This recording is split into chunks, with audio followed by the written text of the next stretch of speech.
first thing I would try to eliminate is the belief that success means we scored a certain number or got a certain place. That is the most dangerous belief for any group of people in any organization, especially if you're in a leadership position. And in my opinion, if you're in a student leadership position, because that's where your fundamentals are forming.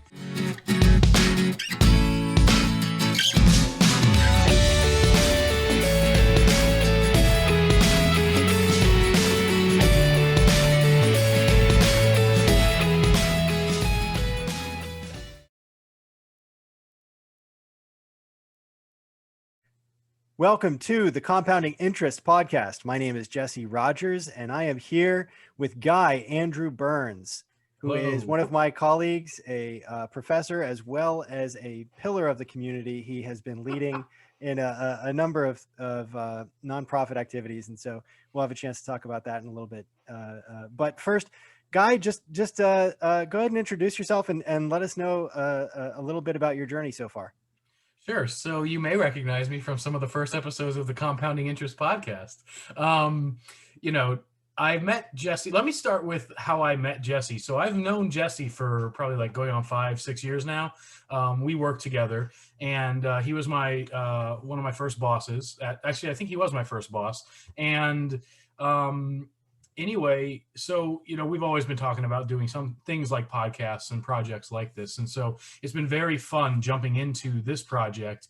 And I will say, and I think I've said this before on one of the earlier episodes, or at least one of our discussions about it, investing isn't like, the main thing for me. That's not the thing I'm most interested in, but the idea of this project, and I'm sure we'll talk about it later on, to me, what attracts me about it is the business and the entrepreneurial side of things. So I've always found myself really passionate about leadership. I spent the better part of a decade in retail and working in retail pharmacy. And towards my last years there, I was also, I was a lead technician for a long time, and I was training other techs and having district responsibilities. And then I had a career change. I went into education. And I've always volunteered and worked with local nonprofit organizations in the music and the performing arts fields. So I have experience working and leading in those organizations. And I also volunteered as a leadership coach for some of these music organizations, specifically one of the high schools in my community. And so leadership's always been a thing for me. And, I believe that's a natural extension or a subset of skills that an entrepreneur or a small business owner obviously should have. So a project like this, definitely, and working with Jesse, and, how many times have you and I spoke, and, I definitely believe we were, I don't know if destined is too strong of a word, but I always knew it would be great to work with you in this sense. And I've really enjoyed all the podcasts we've done so far. And it's only been like 3 or 4 that I've been on. So it's very exciting. That's a little bit about me. I'm finishing up my first master's in mathematical sciences, and I'm starting my second master's in higher ed administration in the fall. I don't really need a second master's, but it's just an area, again, in the vein of leadership. I want to be a wave maker. I want to be a revolutionary in this field. And we've had this discussion many times, and I'm sure it will come up later on the podcast in later episodes. Education is going to be turned upside down. It's just the ends aren't meeting, and there's going to be change. And I'd like to be a positive aspect in that. So I've been teaching for a little bit now at the college level, and I'll be hopefully rising through those ranks. And that's me in a nutshell. Yeah, and I can definitely attest to the impact that you've had on leadership during the time that you've been there at Palm Beach State College, and especially in the Student Learning Center, where we get to work together. It's a little bit like the atmosphere from The Office. For those who haven't been there before, that's what it kind of reminds me of. And so I would be the Michael Scott character there. Does that make me Dwight Schrute? Yeah, you're kind of a cross between Dwight and Jim, I think. I don't know. Yeah, that's okay. I'll accept that. That's okay. And I didn't mention much about that in my little intro there. I did for the last year and a half, I think going on 2 years now, I've been a learning specialist. So I've been in a leadership type role. I don't have any direct reports necessarily, but I've really liked that role as well because, and when we were talking to Dom on the last episode, and he mentioned this too, it's not just a position or a title you have. I mean, from day one, Yeah. well, maybe day one I was a little nervous, but from day one, I've always tried to do the job with my best foot forward, in the sense of I'm a very values driven person. So almost to a fault, I let my integrity get in the way sometimes. And so, when I set out to do a job a certain way, that's the way it's going to get done, no ifs, ands, or buts. So, um, you know, I, you know, so with leadership style, I don't know, maybe some people view that as a good thing or a bad thing, but, to me, integrity is number one. So, Yeah.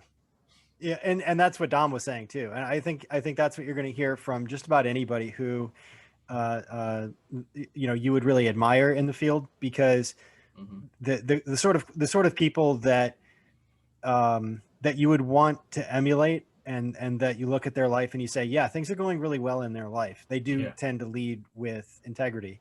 Now, they may or may not be the top position in a particular hierarchy at a particular period of time, because sometimes ruthlessness selects better than Yeah. other things. That's part of the reality, that in the short term you can get certain results by being very shady, but those are very short term results you're going to get, right? Yeah, So certainly. I mean, I know when I'm trying to when I find someone that I view as successful, and obviously, as we've said many a time, not just financially successful, but, um, meeting goals and, making progress and making positive change. I like to either talk to those people, or if they're out of my reach, I like to read writings that they may have done.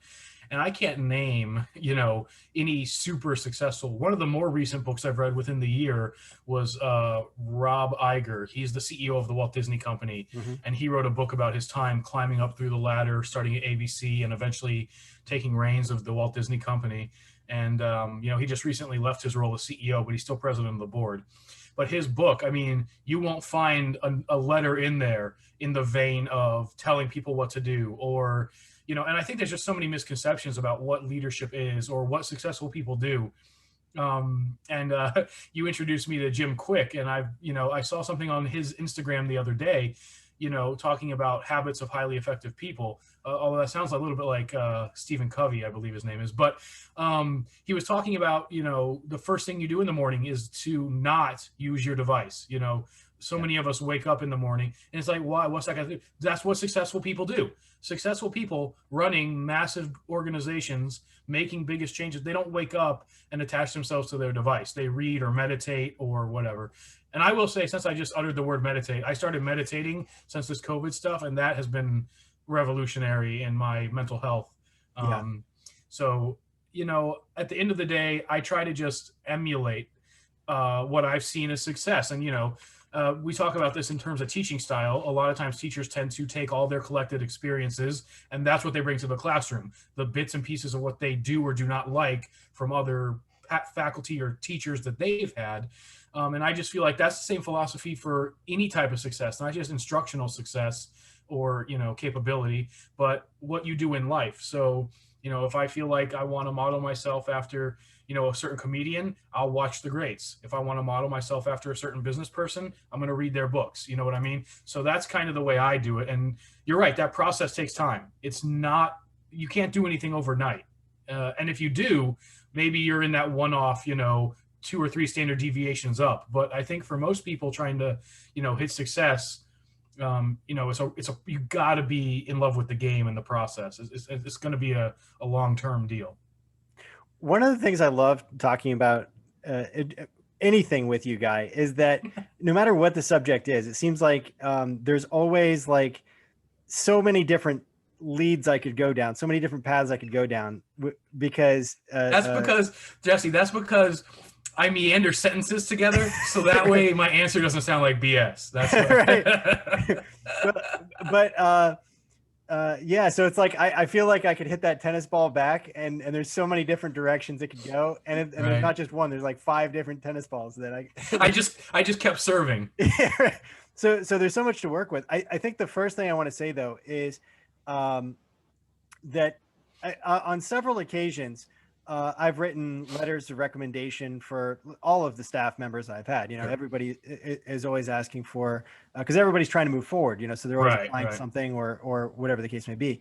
And I'm just thinking of how much more potent something like this, where you can pass along this episode to really anybody that you want to interact with in the future as a calling card. And you can say, if you really want to know what my supervisor Jesse Rogers thinks of my Well, performance, here it is. It's right. It's right. good for you. We recorded a podcast about it. Yeah. You're in luck. You're in luck. You can find out exactly what he thinks. And so what I think, just to kind of give that plug, and maybe this could be like, we can edit this down into like a little resume video. A little resume, yeah, Guy Burns snippet video. When we went to the COVID situation, and life got completely turned upside down, we had to train the staff and do so very quickly on how they were going to be doing remote tutoring, because that's something we had never done before. We had talked about it for years, and there had been not enough urgency behind it, and so we never actually implemented on any of it. And so within the course of like a week, we had to get everything prepared, and Guy and I were the ones who gave that talk. So when my back is against the wall and I need somebody to stand up with me and deliver content to and fight staff that's terrified, Guy is the guy that I have with me. So he's the guy I call in. So I do just want to give that plug to you, Guy.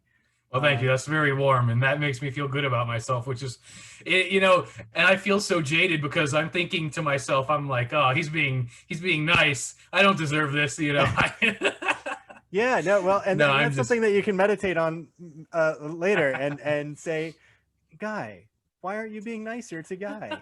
Right? Yeah, exactly. Ask those thoughts. Yeah. That's something I've had to work with too, because I find that perfectionism syndrome has been crippling for me sometimes, and I think you may have struggled with this as well, because we're the kind of people who have a vision of what we want things to be like, and then we try to implement on it, and the thing we come up with, at least speaking for myself, is always so far short of what I envision. And so I just remind myself of, I guess it was General Patton, I think, who said, an imperfect plan executed today always beats a perfect plan executed next week, or whatever it was he said. But it's like, you gotta strike while the iron's hot. You gotta move while you have the opportunity on it, because things will never align perfectly. I mean, as you said at the beginning of this podcast, you have all these irons already in the fire. You're taking classes, you're tutoring at a very busy schedule. There's always appointments on our tutoring roster right now. And so people are really using the SLC. That's a fantastic thing, but it's draining. And there's never going to be a perfect time to start all the projects that you want to start. And so that's why I decided I'm going to be a dad in like 5 months here, 4 months now. So, is it going to be easier to do a podcast once I'm a dad?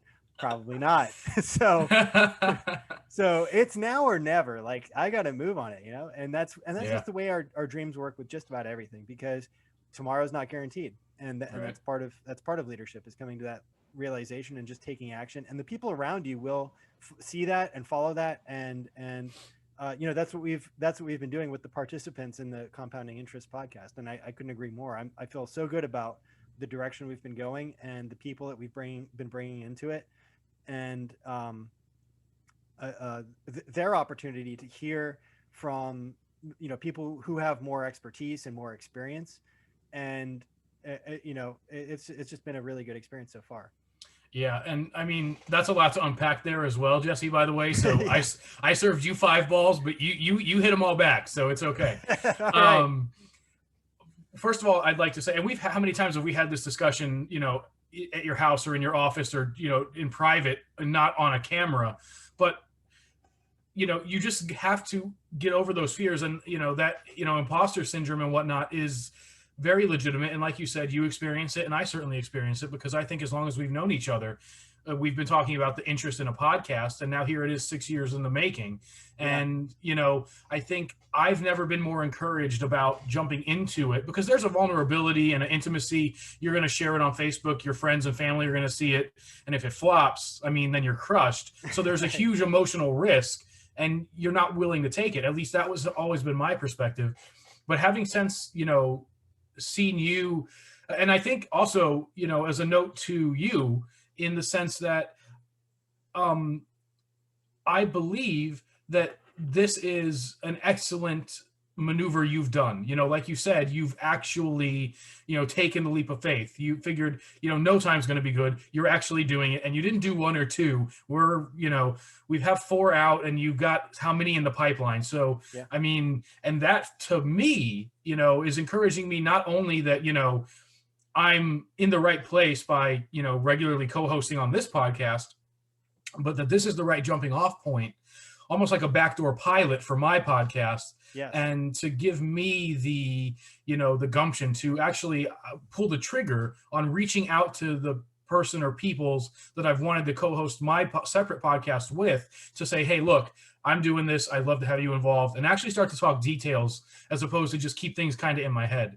So, in that element, you're 100% on the money. And I agree with you completely in that if you don't do, you're just never going to do. And, I also feel, ironically enough, that that's so perfect in the vein of the intent of this podcast, is that is probably something you spoke with Tanya on the inaugural episode, and she kept her job for a while until she felt completely comfortable pulling the trigger all the way. But at some point, she just started, and that struck a chord with me when I heard that episode of the podcast.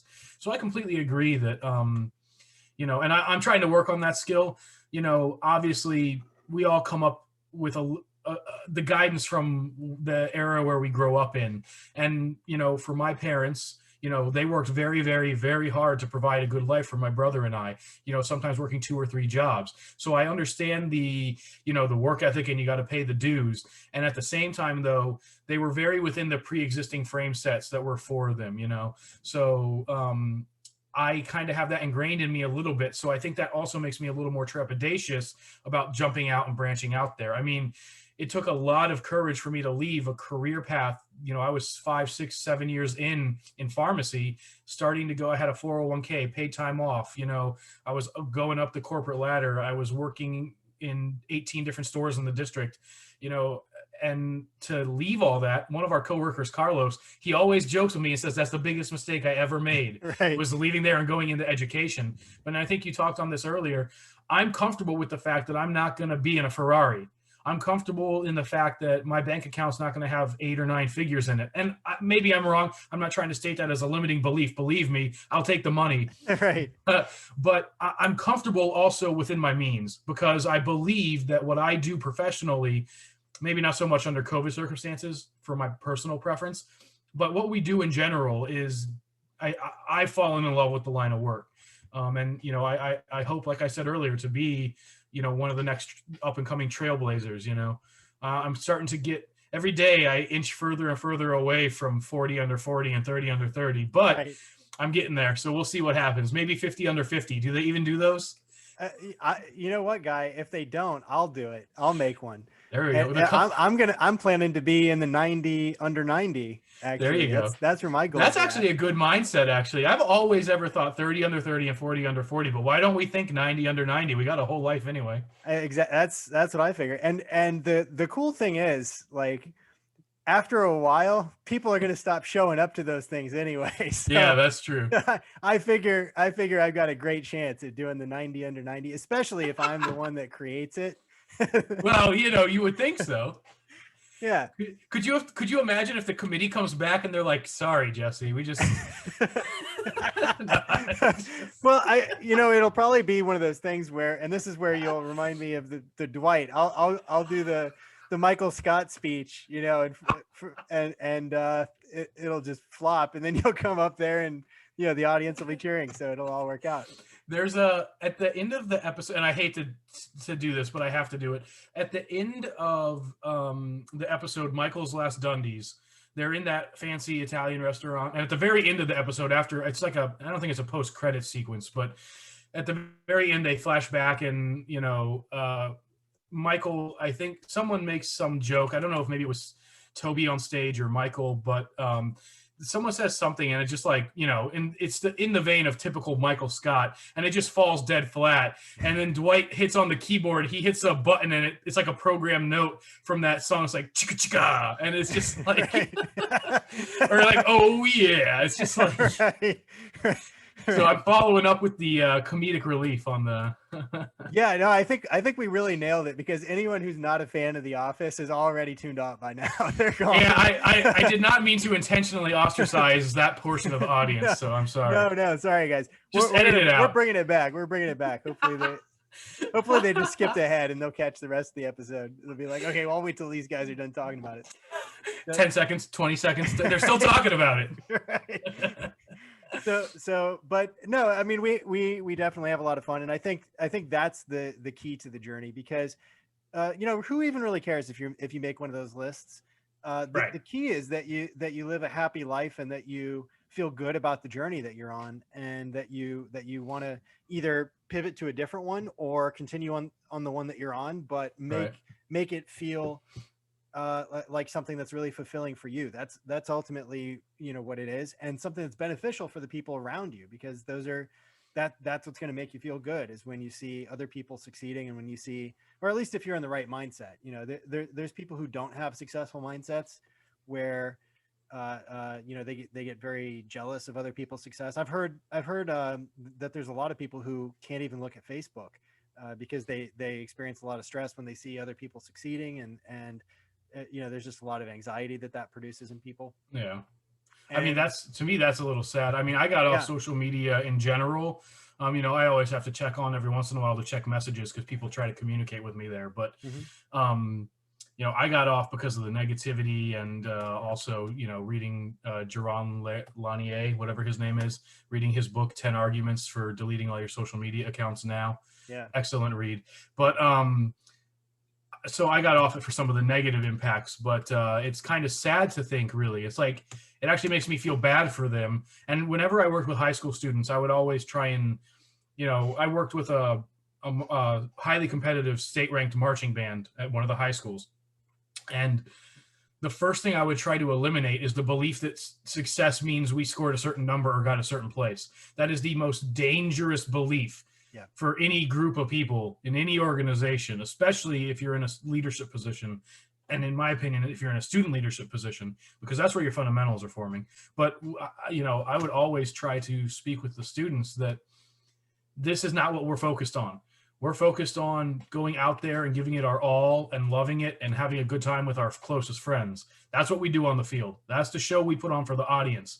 We don't put on a show to impress judges and get numbers. And if that comes as a consequence, beautiful, excellent, icing on the cake. But if the first 60 to 80% of your intent is not execution and performance and passion, you're not even in the right neighborhood, much less the right activity. Mm-hmm. So, that's super important. And I feel bad that people don't have that success mindset, that they don't see success of other people that they know in their network on their Facebook feed, and their success doesn't lift them up. I love it when I have friends. I have friends from pharmacy, when I worked in pharmacy, who went on to open their own business.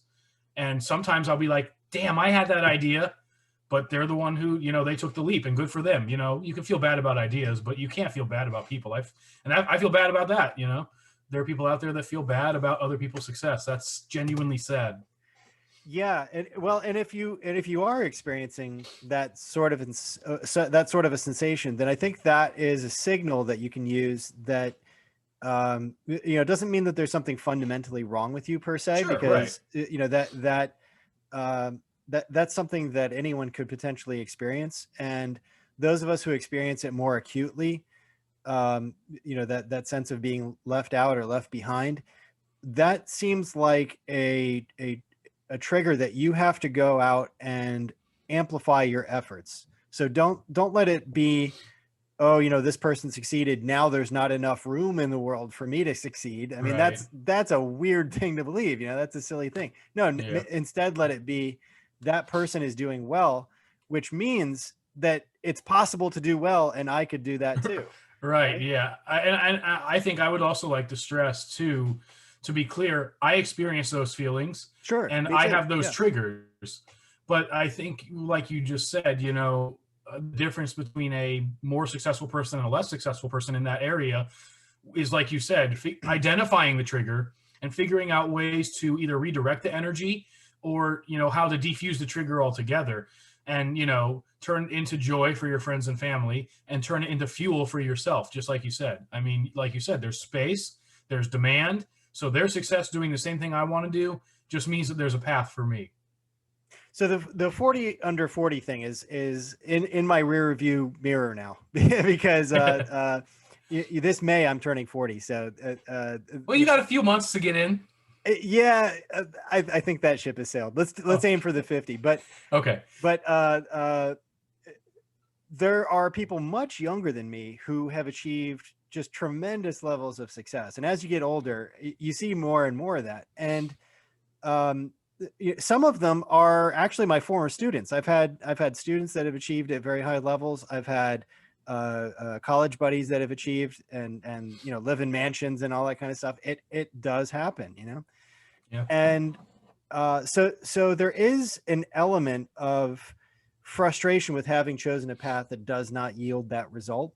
Right. And I did feel that for a while, and it did make me feel kind of negative. But at the same time, I sort of had that. I sort of had a different reaction because then needing to turn away from Facebook. For Right. me, it was more of like, I'm not doing enough. Like they're doing something Right. really good, and they're out there making things happen, and I'm sitting here playing video games. What am I doing? And Right. and Right. and surfing on the web. And it's like, no, so you can use that as a prompt. And I think Right. that's that's the difference between the people who succeed and the people who uh, uh, just resent those who succeed.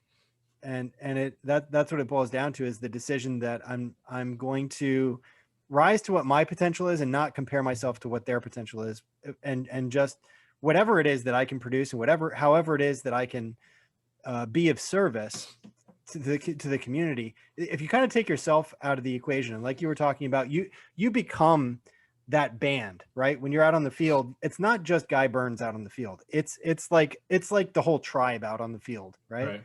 And you become something larger than yourself. And that's what it's like to be part of a community and contributing to that community. And that's what real leaders are in the process of doing, is looking out for not their own best interest, but what's going to benefit the group. And how can I help people to develop into the best version of themselves that they can be. And that's what leaders do. And so tell us a little bit about some of the maybe some of the leadership experiences that you've had, some of the challenges that you've had to help people overcome, or uh, um, Well, I'm actually glad that that was your question, because yeah. when you started talking about the band metaphor, I thought this is the perfect time to tell that story. And I don't know if this really gets at the heart of your question or not, but I think it will. So I'm going to rewind a little bit here. So back to when I was in high school, I was in my high school marching band, and at that time they had a relatively new band director, and he wanted the band program. A lot of people think of a high school marching band in a parade or on a football halftime show, and I'd argue a lot of people don't know that there's a whole entire world of competitive marching band on state and national levels, and there's even a major league of marching music that's referred to as Drum Corps International, and they're 14, I think, to 21-year-olds. It's a I don't the age range is in question now, even because of COVID, so they're talking about temporarily changing it. Anyway, the age out time. Anyway, there's this whole I don't want to call it underground because it's really popular.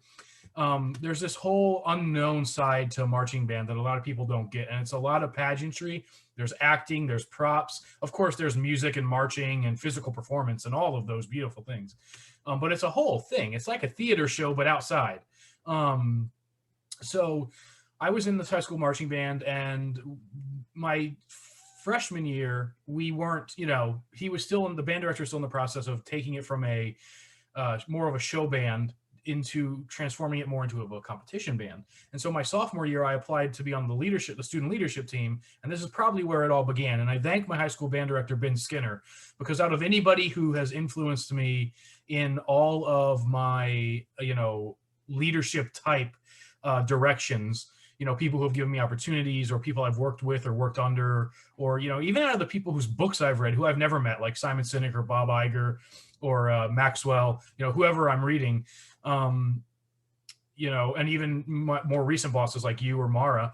The thing is, Ben Skinner, he is probably who got me addicted to the bug. He put the taste in my mouth of, this is what you can do with actual leadership, not what people think it is. And what the cool thing was, when he ran the leadership training, it would be twice a week for several weeks. It was like a tribal interview. And there was like 15 or 25 of us who wanted to be on the leadership group. And then, we did all these discussions, basically like a podcast almost. We're just talking about leadership ideas. And so long story short, I get on the leadership team, and, for the first time, we make it to state semifinals, and we rank second place in the state in our class. And it's just like, we go from the bottom to the top overnight. And by overnight, I mean over several months. And when you think about it, it's a little more competitive, I think, than a lot of athletes, and not a lot of athletes, than a lot of sports. Because for a lot of sports, you can practice for several weeks or a month, and you have entire games. You have 90, 120-minute time frames, sometimes twice a week to compete and to stake your claim. But in the performing arts and in marching band, and this is what we always tell the kids, we're working for 3 or 4 months for a 15-minute slot. All that matters in terms of, if you want to talk about the winning, or if you want to talk about, the advancement or competing, when you're talking about competition, we do all of this for 15 minutes at semifinals to make our case to be a finalist organization. And the whole season is about 15 minutes. And if someone slips, it could ruin everything. But if you slip in a football game, there's the next play, there's the next down. You know what I mean? So that was exhilarating to me. And I just, as I stayed in the organization as a student, I took on more and more responsibilities. And by my senior year, I was not only in, 3 band classes, and I was helping, the band director with some struggling students. But what happened was, between my junior and senior year, we lost our band director. So not only was I in on the ground floor of this organization, but as a relatively young organization, we lost our leader, the leader who took us from nothing to something. So I really took that by the horns, and I'm the first student that met the new band director. And, he's one of the people I'm talking about having on my other podcast. And he always says, to this day, he'll be like, I remember meeting you the minute I met you, And so I just always felt like the responsibility was mine, not in a selfish way, but in a way that there's got to be a team of us that if we don't band together, no pun intended, we're not going to do this. And I just got, infected by that. And I was writing on the topic of leadership. I was typing up my own thoughts at 15, 16, trying to write my own book at that age. And looking back at it now, it's awful. So I'm embarrassed of anybody I showed it to at that age. But it's the platform and the foundation that put me to where I was. And the reason why, when I worked in pharmacy, I got promoted to lead tech and to helping with training and district responsibilities. And I believe that that's the reason. I believe that marching band leadership is the reason why I'm in a leadership position at Palm Beach State today, and for any other future leadership responsibility. And so consequently, I came back and I've worked with that organization, like I mentioned, with their student leadership team, and also on their admin team, everything from budgeting to fundraising to operations to logistics, teaching, you name it. And then, of course, a couple other related nonprofits that focus on the performing arts. It's just near and dear to me. Not only, of course, I love the leadership, but those organizations really allow students to have opportunities that they may not otherwise have. And when Dom was talking on the last episode, he was mentioning, we're in South Florida. We live in Jupiter, West Palm Beach, Boca Raton. You don't think that there's need out there, but there are students in these cities, where there's billions of dollars of, money just floating around between some of our high class residents, but there are people that have food insecurity and have nowhere to live. And to see a kid who, the school I work at is like 5 minutes away from a Wendy's, so someone will say, hey, can you, I'll bring someone Wendy's, whatever. But because they need to eat food before they can do marching band, because they need to have the energy. And I can't see them miss rehearsal because they got to go find food.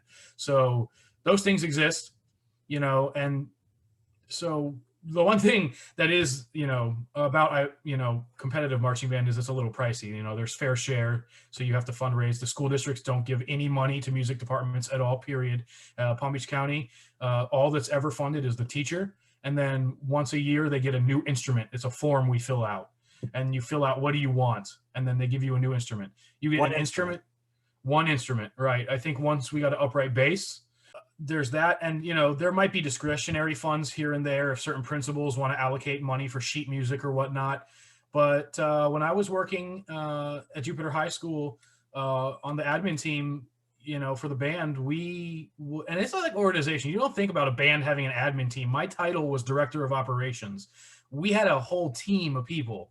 All right. So it's a huge operation, but our budget was, several $100,000, $200,000-$300,000 just for a marching band. And sometimes when you tell that to people, and, for like a 6-month season, where we have like 10 shows a year competitively, some people are like, question mark, how, what, marching band, $300,000 a year. And that doesn't include, the band director, who luckily they're, salaried by the school district, because we have to bring in our own staff. Most of that budget is staff.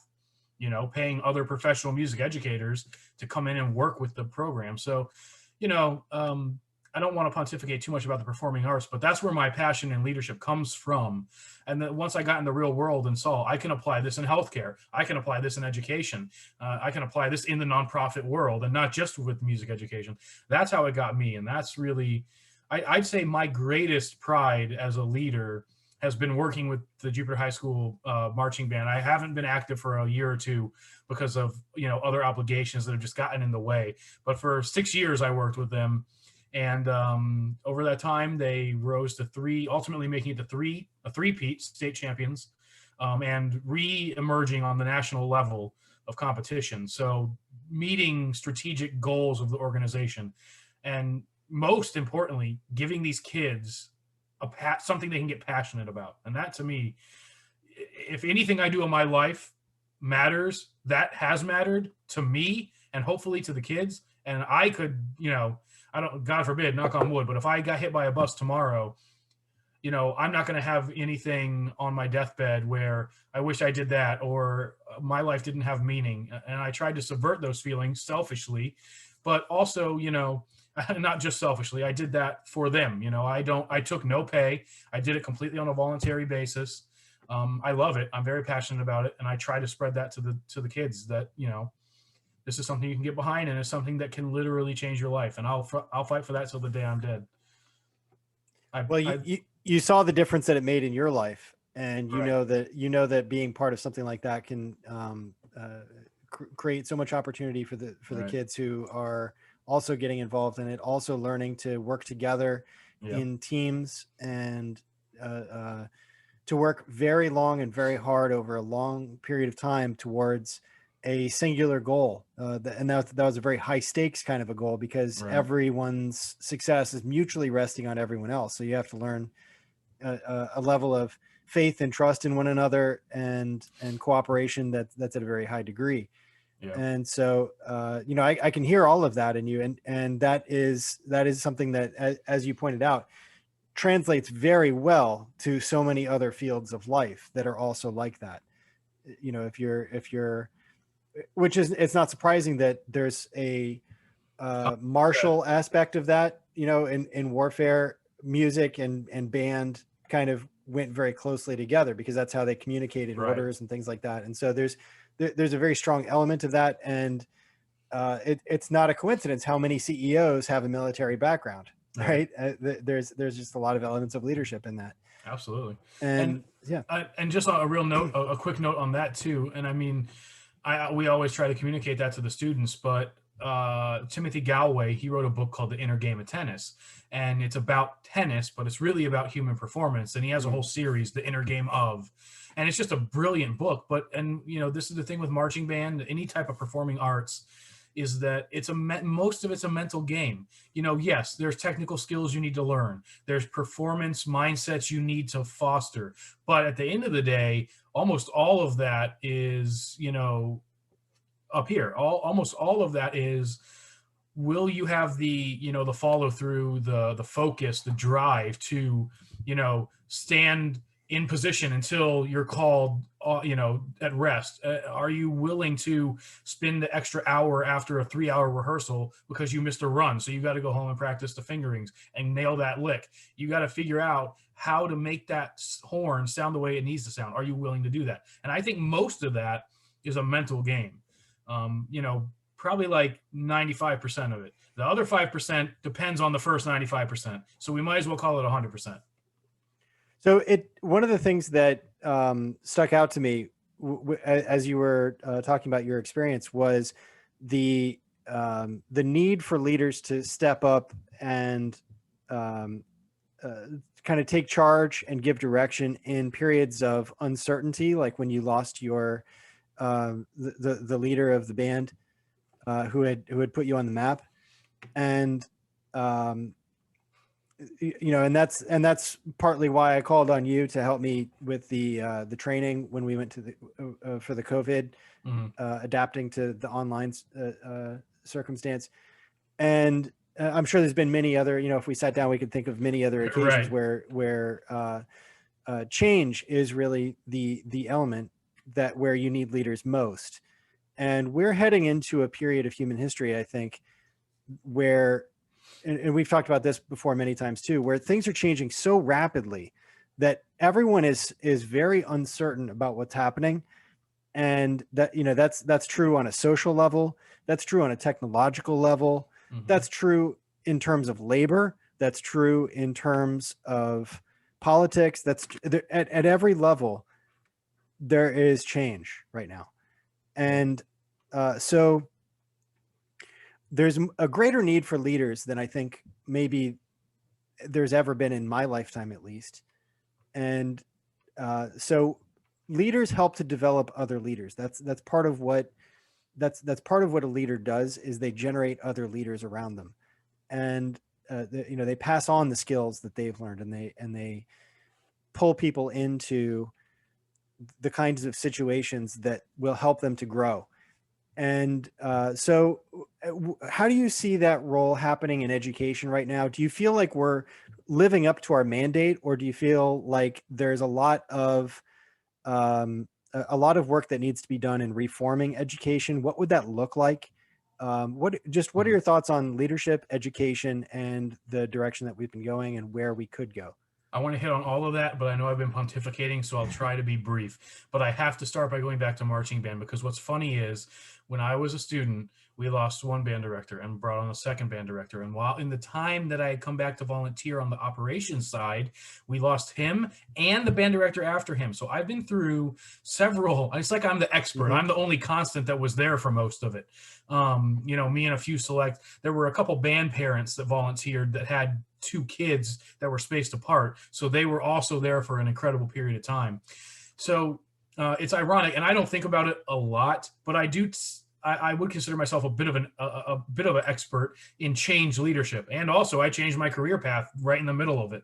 So, I mean, it seems to be pretty constant in my professional and personal life, you know, changing things. So I find that interesting. I feel like professionally, I'm very comfortable with change. Personally, like anybody else, you know, it makes me uneasy. And like you said, there's uneasiness everywhere, economically, technologically, socially, culturally, even. I mean, think of the cultural tensions in our country. I mean, you know, you've got things like Black Lives Matter, and then you've got these tough questions like, what is the role of law enforcement? And you know, I'm a supporter of law enforcement, but I'm not a supporter of, you know, killing people and trampling on people's rights. It's a mess out there. And the question is, how do you change that and bring a ever divided country together? It's a mess. You know, first responders are putting their lives on the line, and there's COVID out there, and doctors and cops and firefighters and paramedics, they have to go to work every day and put their lives at risk. And, there's food inequities and financial disparities in this country. And I know you didn't ask me to talk on any of those, but I just thought you're 100% right. There's so much uneasiness and so much change going on, and politically, of course, that it's mind-boggling even to think about.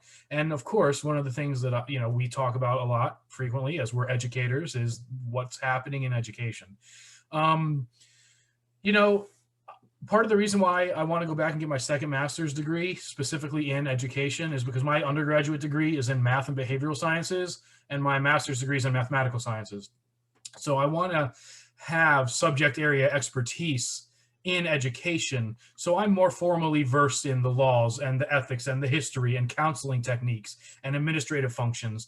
But if I'm just looking at it from, and I'm a young educator, I've only been in the education field about 5 or 6 years, but if I was tasked with fixing it, some of the first things I would probably look at where we need to change is the K-12 and then the higher education disconnect, if you want to talk about higher education. Also, and I was just talking with my friend Margaret about this last night, is that, and her son is a tradesman. He is an electrician. He owns his own business. She tells me every time we talk about education, she says, why aren't there people in high school classrooms explaining trades, explaining trade schools? I think, and we've had this discussion before as well. And if I could do what I wanted to do without the, archaic requirement that I need a certain piece of paper, believe me, I'd be doing it. So I have to do certain things because I want to do certain things, right? So consequently, though, I do believe that, and we've also talked about this, what are going to be the needs of the market and our society as a whole? And I definitely believe, if you look at the data, the trends of students who are graduating high school and going right into work or into a trade program, 30, 40 years ago, and the number of students graduating high school and going to college today, there's a massive gap. So we're training all these people in collegiate programs, and I see it on LinkedIn every single day. I have a bachelor's degree and a master's degree from UF in engineering, and I can't find a job. Mm-hmm. It's scary out there on the job market. And where are things going to come back to? We've had this discussion too. Eventually the market's going to go to an artisan place where no one's working, we are doing, and things are taken care of for us. Jobs are automated. What manufacturing needs to occurs with very little human intervention. Mm-hmm. And we are finding new human pursuits to strengthen our species and our world as a whole.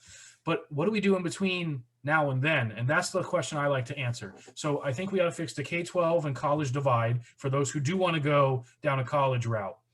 And just a general education in general. We've talked about this on every episode that we've recorded so far. Business education in this country is so textbook and last century almost. It's, management course, marketing, basic things, which all have their place and all may or may not be accurate or useful, but I feel like there's been no change to the curriculum. You change a couple course titles and the instructors themselves will tell you it's the same thing, it's just a different course title, and I hate to say this too, and I don't mean it in a discriminatory sense, but there are a lot of faculty that are not comfortable with technology, and that's a problem. So as educators and educational institutions, I think we should also be looking at, and I'll struggle with certain things 30 years from now. I struggle with technology today, but how can institutions do better jobs at, okay, so we're hiring faculty, we're hiring teachers. Are they equipped to do their job? Once we hire them, they could be a brilliant mind, right? But if they don't know how to communicate or use the infrastructure around them, how can they be successful? So that's another problem that needs fixing.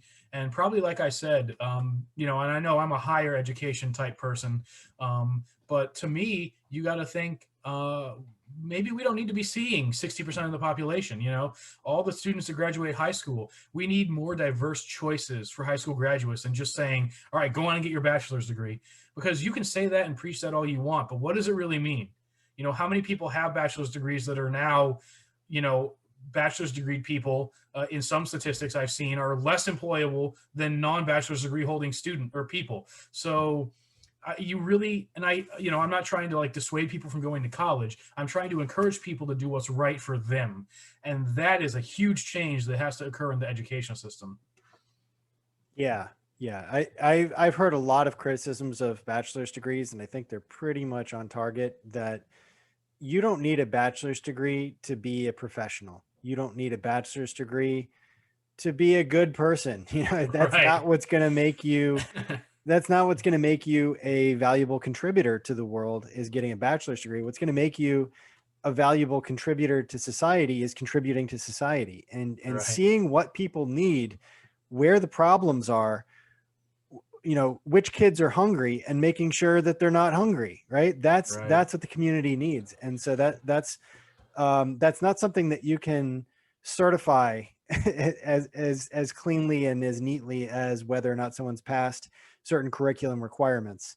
And Yeah. so that's why there's so much emphasis, I think. But go ahead. Yeah. I was just going to say, I know over the last, few decades, I know it was a newish requirement when I graduated high school was, community service requirements, or a lot of schools are doing CPR. You have to do certain things in addition. I think, they should do more things like, work release, work study programs, or at least if they're going to try to focus on community service. I hate to be skeptical and pessimistic, but how many, and maybe part of it's from experience. I'm not saying anything, but how many times do you have to do a community service requirement? So you look for the easiest Mhm. way, especially as a teenager, you look for the easiest way to get the box checked.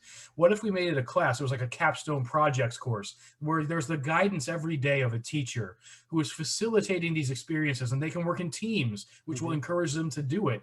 And where they will not only be doing a better service for the community, but they'll actually be liking it because they're working on something where they can see the change. They're not dropping off cans of food or like spending one day at a homeless shelter. They have a connection to something, and they're doing it with their friends. And I think just like me and marching band, that's the kind of connections that make people's lives different. That would be a real civics class, right? That Right. would be true civics right there. Applied civics. Yeah, yeah, Um, that's a great course title. Applied yeah, Civics. yeah. No, I like that. I like that idea a lot, That's a Guy. great idea. I Uh, mean, and I'm not what's the what? first one to say things like that, but I mean, Yeah. those are the kind of things I think that we need to see as changes in education across the board in this country and the world, probably. Once we've gotten ourselves into a position of a little bit more influence, hopefully those ideas will start to catch hold. And Hopefully. not that they're relying entirely on us, Sure. but it's good to be able to contribute to and to spread what we think could work. And that's a big part of why I decided to do this podcast too. It's not just to raise my own profile, but it's a vehicle by which I can advance the things that I think are important. And what you're just talking about, I think, is very important for people to connect to the community and to understand their place in it, and that people need them, right? So there's a lot Mhm. of things that aren't going to get done if they don't do it. That's one of the messages that I would Yeah. hope that students realize. And Dom talked about community a lot too on the last Mhm. on episode 4 of our podcast. But I and I changed it to think episode 5. okay, sorry, that's right. I knew that because I've looked at it 3 times since you Yeah. posted it. Anyway, on the 5th episode of Compounding Interest, um, but the thing is, I think there's also some generational differences, and especially because of technology, where a lot of younger generations, I mean, my generation even included, we're kind of socially isolated, and not just because of COVID, but even prior to COVID, technology and social media, in some senses, if not used responsibly, can really be isolationist and cause not just groupthink, but like groupthink on steroids. Yeah. My Yeah. opinion and my friends' confirming beliefs are the only things in this world that matter. And it's unfortunate because then you're not looking outside to see what's happening at the United Way, what's happening at Bush Wildlife, at the Juno Beach Loggerhead Marine Life Center. These are beautiful places in South Florida that, do great things for the community, education, environmental conservation, all these different things that depend on community. And I'm scared about these fixtures in our community and communities around the world that have similar places. What are they going to do when the value of helping your community and putting your foot forward for everyone goes away or diminishes. I shouldn't say goes away. Hopefully, like you said, with our eventually gained influence, hopefully we can, contribute to that. And I agree, though, like you said, it's like when I'm sure it's the same with you, when you're making a decision or trying to learn about something. I try to look at different angles on the same exact topic. I like to know as much as I can. I'll just sit and listen to people talk before I jump into an argument, because I want to know as much information as possible before I make a decision. So, I mean, obviously, hopefully not to a crippling amount where I'm not making decisions. And we talked about that earlier, Yeah. but I mean, so yeah, it's great. And hopefully it'll be a positive influence on the community. That's something, again, not to go back to music, but I'd hope to be able to propagate. Well, and that ability to listen, I think, is there's enormous power in that. That is how you learn so much about the world, is just that basic skill of listening.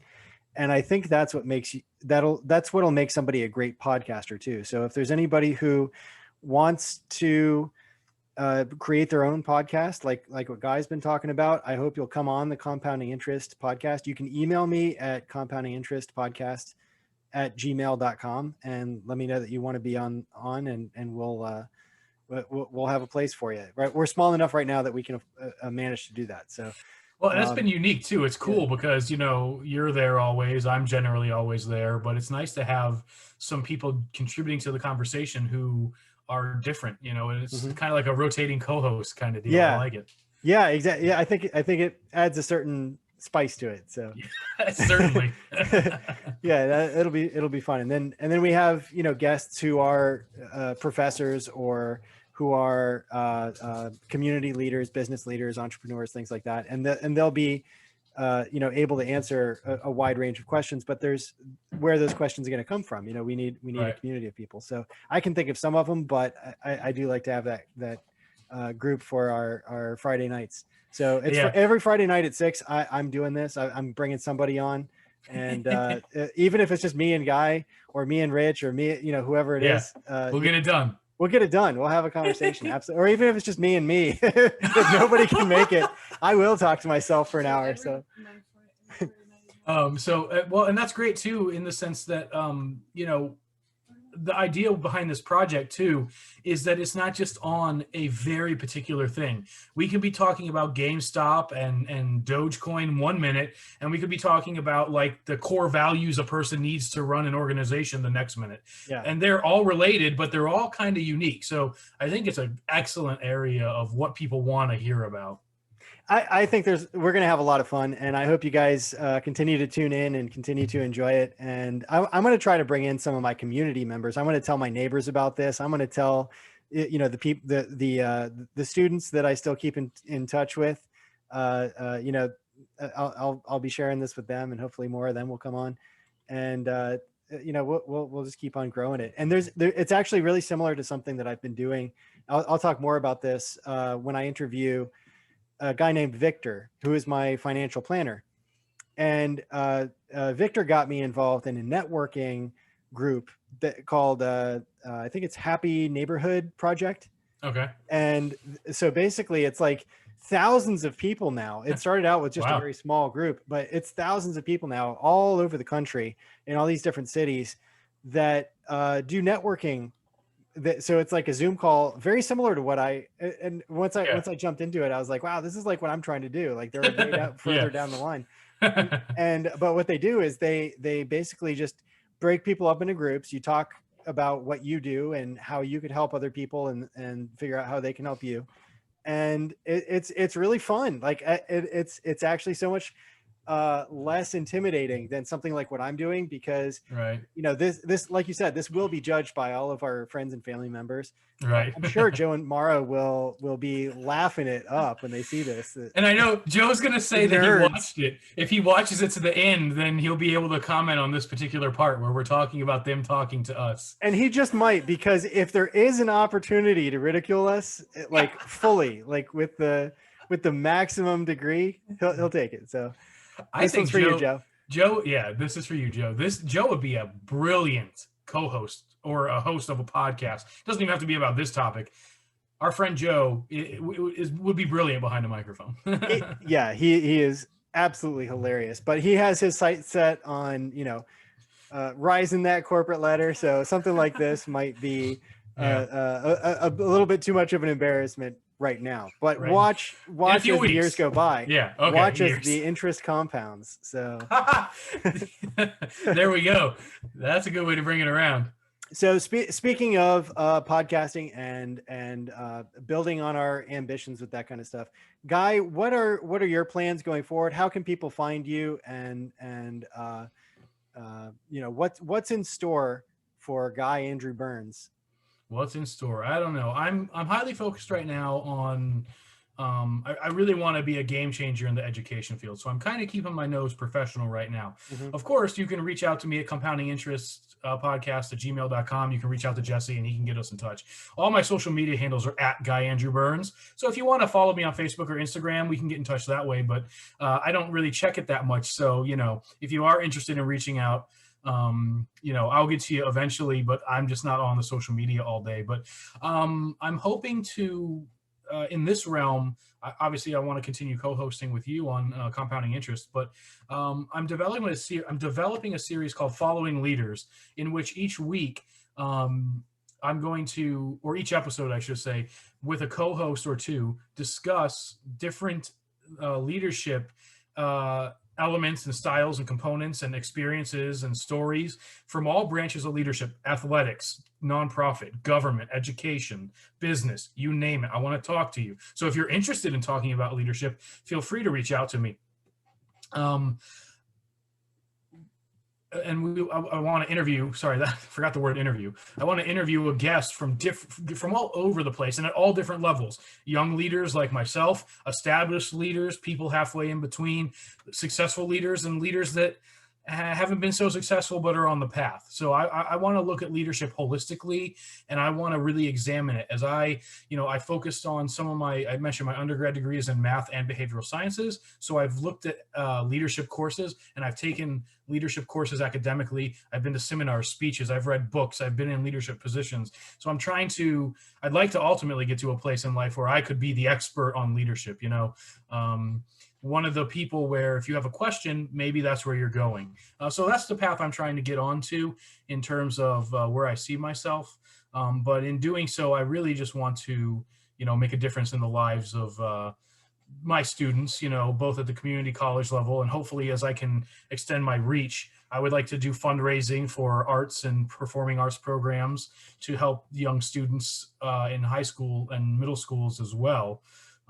Because even at a college or trade school or professional schooling level, we're not going to get to them if the K-12 system hasn't worked. So I'd like to spread that joy and interest and do it in the vein of leadership. That's kind of my life goal now, is to do everything I do with a touch of interdisciplinarity and a touch of leadership. So that's me. That's my plans. So keep your eyes peeled for following leaders. I love it. Guy, name me 5 leaders that if you could have them on your podcast, living leaders. Right now, live. Okay, so one person I'd want to talk to definitely is Bob Iger. I fell in love with him when I read his book. I used to be critical of Simon Sinek, but I've come around. I'd like to talk to Simon, and he's really popular right now, but I read all his books before he blew up on the internet. So, I like Simon. I'd also like to talk to an educational leader who I just recently read her book is Dr. Barbara Oakley. I think she's out at UCLA. She's a math STEM educator. Brilliant backstory. All right, that's 3. Oh, one just popped out of my mind. I want to talk to Gary Vaynerchuk because he's very controversial in my eyes, but he says things that I love and then things that make me step away. So I'd love to sit down and talk with him and see if I can mold that in a way that I find more in line with myself, because I think some of the stuff he says is right on point. And then a 5th leader, and this will probably sound cliche, but I'm not just saying it just because, but I've read his books and I thought he was an excellent person, and I'm sure 50% of people may not disagree with me, but I'd like to talk to Barack Obama. So what I'd like you to do, Guy, is I want you to reach out and email all 5 of those and let them know that you're going to be starting your podcast. And I'll send them emails, and we'll see what happens. Gary Vaynerchuk is very, very interactive with his audience and his following. Mm-hmm. Yeah. Now from that initial 5,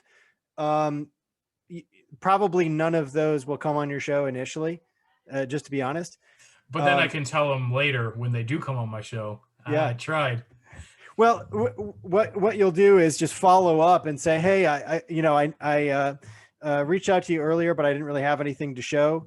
I have been working on this podcast, and now I'm 100 episodes in, and now I have a following of 20,000 people or 100,000 people or whatever it skyrockets to once you really get going, and then at that point you've put in the work and you've shown that you're someone who's serious about talking to them, and that at that point, I'm going to guess probably at least 2 or 3 out of that 5 would be willing to talk to you eventually.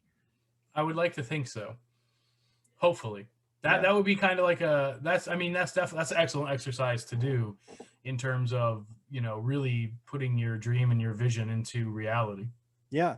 Well, and even if they don't read the message, let's say that they have an assistant that reads it, just the act of writing it and putting it out into the world and basically just going through that exercise, like you said, and visualizing the possibility of it is part, and being okay with the disappointment of rejection.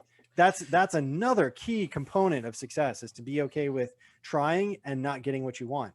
And I do think that our educational system falls short there, because we sort of train people to be A seeking and B seeking. And so they'll take easier courses rather than exert themselves to the maximum challenge, because they're afraid of ruining their GPA and things like that. And that's just catastrophic. That's people not achieving at their highest and best level. Sure. Yeah. It's training people. And I think I saw this on a post you posted today or yesterday. Yeah. That's training people to, be okay with giving up after the first try if what you've done was not successful. And it's like, okay, I did it. It didn't work. So I failed at this. And either that's it, or you're either obsessed with failure or you're obsessed with perfection. And that's almost never the case. Yeah. And so you and I are sort of recovering from that, and that's been something that's gotten the best of both of us for many years. Sure. Like you said, we talked about this 6 years ago. If we had started right then and there, imperfectly as it was, if we had just gotten going right then, imperfectly as it is today. Yeah, we could have gotten this episode out of the way 6 years ago. Have a real guest, and we could have had Gary Vaynerchuk. Right. So but we have had some good guests already, and I know we're gonna have more. Absolutely. So there's that saying: the best time to start would have been 20 years ago. The second best time is now. Today. And that's how I govern my thoughts, and that's how I manage my sense of regret or fear of missing out, or whatever the case is. Speaking of which, maybe I'll close on this. The last time that we met together, I think it was last Friday, I was talking about how my crypto was up $1,000. Yeah. Oh no! It's down $1,000. So easy come, easy go. That's kind of how this game is played. But I'm learning lessons all the time, and so I figure by a year into it, I'll have enough experience riding the waves, and I'll be able to sense when it's coming up, when it's coming down, and if not, then just the bull market. More practice. Yeah, more practice, but even just the momentum of a bull market, even if I'm messing it up, I'm still in the game, and I'm still going to be winning sometimes. So hopefully it'll still grow. But anyway, sure it will. I'm sure it will. So we'll keep you posted. We'll see how this all goes. But sounds great to me. It's been great talking to you, Guy, and we'll see you in next Friday's episode. Absolutely, Jesse. It's been an absolute pleasure. And I now every day of my week on my calendar is jam-packed with stuff except for Friday. But now Fridays at 6:00. I'm ready to go. Perfect. And hopefully you, listener, will join us. Go ahead and email us. I'm going to put the email up in just a second here. So we will see you next time. Bye.